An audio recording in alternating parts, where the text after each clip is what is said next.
myself, back for another video, and today I'm just going to be talking about my top 10 PS1 games. This is a video response to RetroredSteve, who I think originally it was a response to Retrobait. I've seen a couple other people's videos. I've seen Rollerxcore, I've seen Generation Pixel. There's a couple of folk that have done this one. But yeah, this is going to be about the PlayStation, which is a bit unusual for me, it has to be said, because it's normally all about the Sega stuff. So I do love the PlayStation. It is one of my consoles that I got when I was younger. I got it when I was just not too far into high school, I think I got, and I remember saving up for my PlayStation 1, and yeah, it's a bit of a sad story. I have a bit of mixed feelings about the PlayStation because I had to actually sell my Mega Drive and Master System to get the funds for the PlayStation.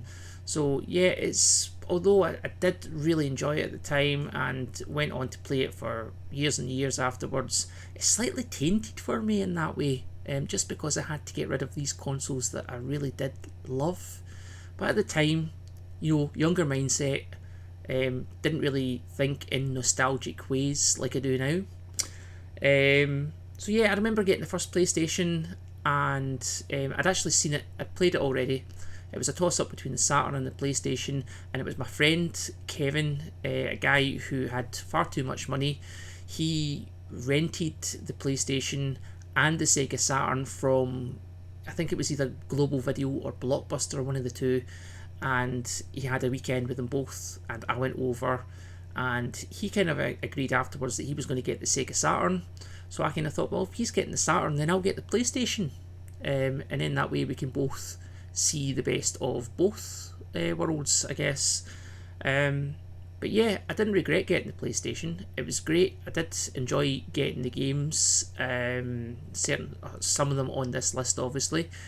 But yeah, it was a strange time because my loyalty was instinctively to go down the Sega route, but yeah, everybody was talking about PlayStation at the time.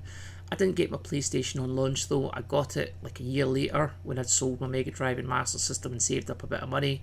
The games I got at the start weren't the best. Some of them were not bad, but they weren't best. So I've got a few of them. I'm going to start now. I've waffled on for a couple of minutes already and I haven't even started my top 10. So I'm just going to do a quick few honourable mentions like everybody else has been doing.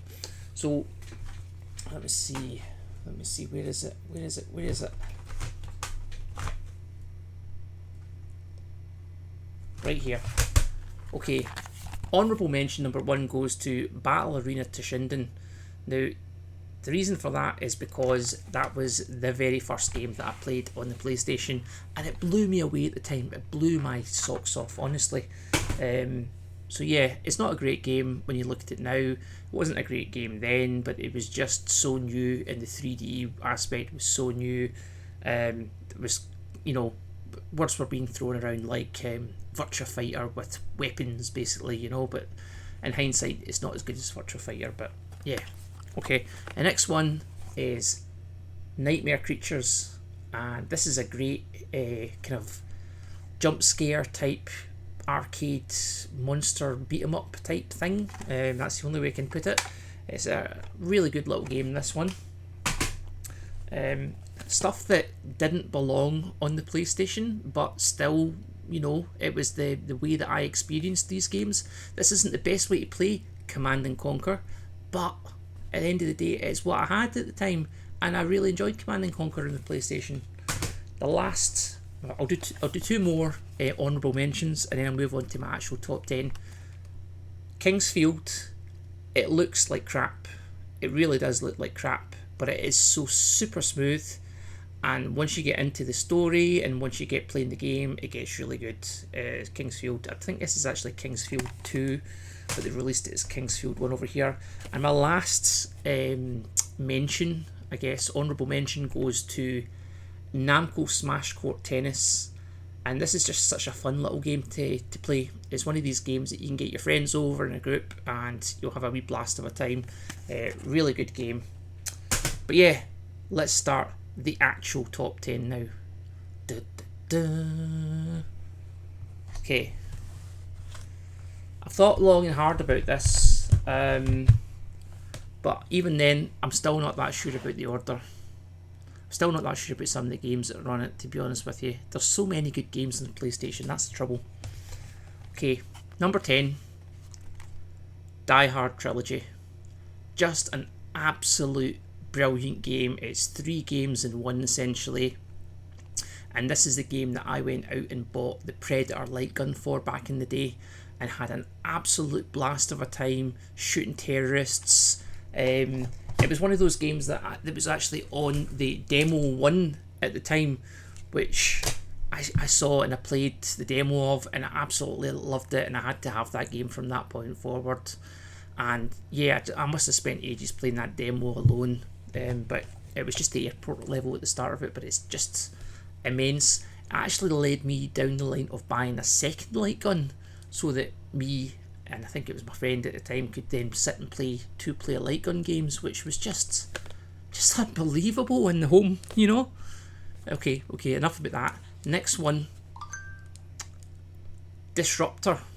Now, this is an underrated title in my opinion. This is one of these games that is just, you know, so different compared to what was being released at the time, because the PlayStation 1 had a lot of FPS games in it, but a lot of them were quite cruddy, to be honest with you.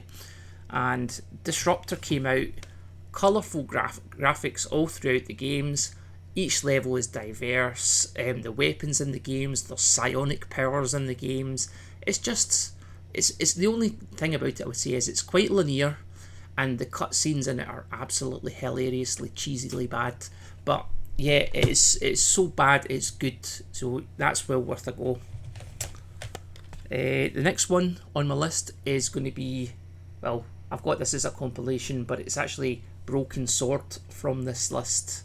So this is the Help charity compilation, and I got this, and ironically when I went in to buy Broken Sword, this was cheaper than Broken Sword back in the day, so I ended up coming away with this, and I ended up enjoying Road Rash and a bit of Myst as well, although Myst isn't my kind of thing, you know, to be honest with you. But Road Rash certainly, and Broken Sword was just immense. I've never felt so involved in a story from start to finish. There was a couple of little bits in it, like there was an example, you got so far in it and there's this bit with the goat tied up to a pole and you have to get down the hole, and it got me stuck for days. I was literally stuck for days, and all I had to do in the end was double click on the bloody hole, and that was it. So yeah, it's got a few wee moments like that in it, but overall it felt like you were playing a movie, and that's the only way I can put it. It was just immersive. Alright, the next one, Tomb Raider. Everybody knows Tomb Raider. It's a classic game. It's one of these games that defined a kind of genre of its own, these kind of almost Indiana Jones like adventures type games with the third person perspective. And you know, I can't tell you how many hours I put into Tomb Raider back in the day. I know that Tomb Raider 2 is a better game. It is a better game, but there's something about the atmosphere in this version, in this first game. It feels more like you're the first person to go into a lot of the tombs, and you know, there's a lot more exploration, there's a lot more ancientness feel about them, whereas in the second game you're in like quite modern settings quite a lot of the time. So yeah, definitely enjoyed Tomb Raider. Very worth the game even to play these days. Next one, RetroredSteve will love this, Rage Racer. It's already been on his list. It is a great racing game. I spent an entire summer playing this game back in the day, and it was a summer well spent. It's got some funny mechanics in it, similar to, well, it's not similar, it's similar to Ridge Racer, but it's not similar to Ridge Racer because the drifting in it is just absolutely superb. It's not designed for analog controls or anything like that. It's the old-fashioned D-pad controls, but it's just, they just nailed it.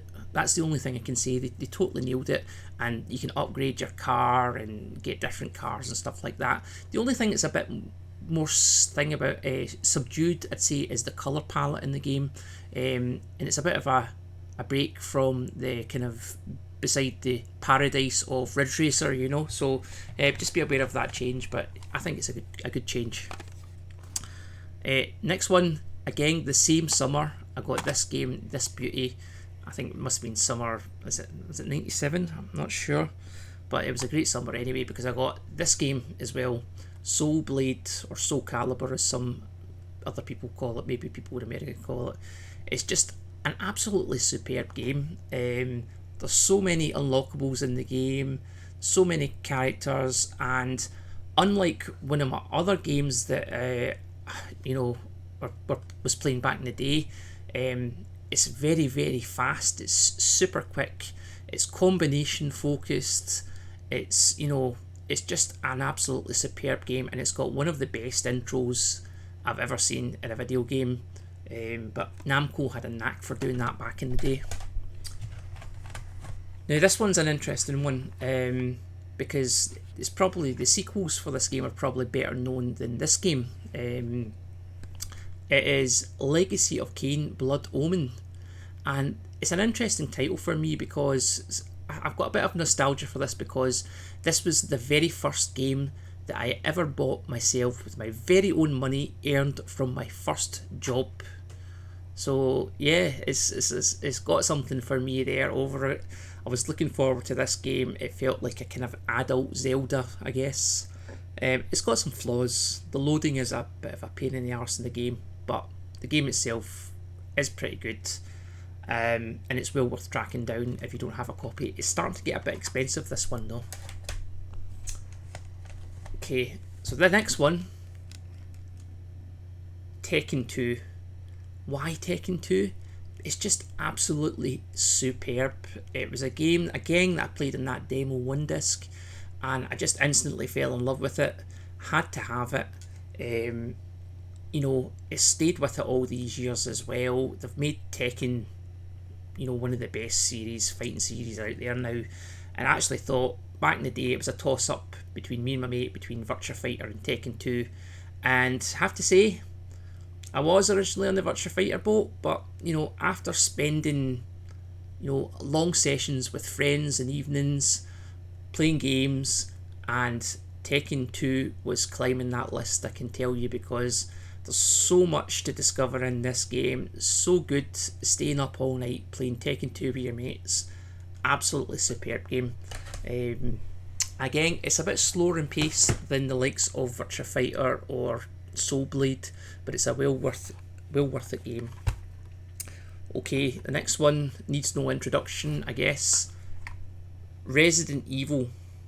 This isn't my original copy, this is some kind of value copy or something I got picked up somewhere, but when I played this game back in the day, it blew me away. It just absolutely blew me away. It was the first time I actually felt fear in the game. The jump scares and everything, and I know it's an obvious choice, but it just was so groundbreaking back in the day, and that's what people maybe don't realise now. The loading in it was even fun, going through the doors, you see the door open and that's you loaded in the next area, and they used that quite successfully in the games that followed as well. It is true that Resident Evil 2 is a much better game, but for me, this is where it started back in the day, and yeah, I just love this game. I've put so many hours into it. I've played it over so many times. It's a brilliant game. This one is another one, the next one, I guess, the second last one here. So this is my number 2 on the list, and this is one that probably people won't expect, to be honest with you, because it's better known on other platforms as well, on the PC platform, but it's actually Doom. So Doom actually came with my PlayStation back in the day in a bundle from Toys R Us, and I got this game, I got X2, I got True Pinball, I got Pandemonium, and something else. I can't remember what it was, something else. Worms, it was Worms. But this was the game that I actually played the most out of it. Now, I was new to third-person games at the time, and had no previous experience, and when I played this game and I saw that it had Doom 1, Doom 2, Ultimate Doom on there, it was just immense. And even my mate who had a PC and was playing Doom well before thought it was quite funny that I was playing this old game, as he would put it. you know, he was blown away, I guess, by the soundtrack in it. The soundtrack is absolutely terrifying, you know, when you're sitting in a dark room, you've got Doom on, nothing but you in that screen, and you can hear in the distance there's a baby crying somewhere, and you're like this, you're looking around, you're going, where's the baby? Never did find the baby. It's true, I didn't find the baby, but I did get a lot of fun out of Doom. And it got to the point actually when, and me and my mate both had Doom at one point, and we got the link cable, and this was in fact, I think this is the only game I've ever played over the link cable, and it was just absolutely superb. We had 2 PlayStations, 2 TVs, 2 copies of Doom, and off we went, and we played Doom together for the first time, and that was my first ever experience of a network computer game, I guess. But yeah, I think it's well worth a play if you don't have any other ones, I guess. Well, what am I talking about? It's well worth a play, that's it. Right, last one, and I hate to be the guy who is Captain Obvious, but it is Star Gladiator. No, I'm only joking, it's not Star Gladiator. It is, of course, the obvious choice, which is Final Fantasy VII. Now, most people probably put this game on the list. It was so hyped back in the day. It was in PlayStation Magazine forever. I remember getting PlayStation Magazine, you know, for the demo discs, and reading about Final Fantasy and Square defecting to Sony, and seeing all these screenshots of Final Fantasy coming out. Now, bearing in mind that I'm a Sega guy, I'd never played a Final Fantasy game before I saw Final Fantasy VII. Never played them at all. So it didn't mean much to me. The name Final Fantasy didn't mean much to me. But when I did get the game eventually, I knew what people were talking about, because it was the first time that I ever felt emotionally invested in a story. And, you know, I'm still getting over Arius, whatever her name was, dying. I can't believe she died, you know. I'd levelled her up quite a lot as well, so I was really peed off the first time I played it. But yeah, there's so much in this game. It's the first game that I felt that it was a truly open world experience, and even though I'd played other RPGs like Ultima 4 and stuff in the Master System, but this felt like it was a real full open world. And there was other things you could do in the world, for example, the mini games, you know, the chocobo breeding, the racing, all the little things in there, and it's just a timeless masterpiece, to be honest with you. So yeah, that's pretty much me done, my top 10 games. I did have some other ones that I've stacked here beside me, which I'll just show you quickly, so you can see what other ones I was considering putting on the list. Star Gladiator was one of them, believe it or not. I did get a lot out of this game. This was Capcom's first 3D fighting game, and yeah, it's got Hayato in it, who I believe is the guy from Strider. Formula 1, this is just a brilliant game. It's, you know, it just was the first kind of game like this I enjoyed, to be honest with you, and it's got a killer soundtrack on it by Steve Vai and Joe Satriani music. It's just brilliant.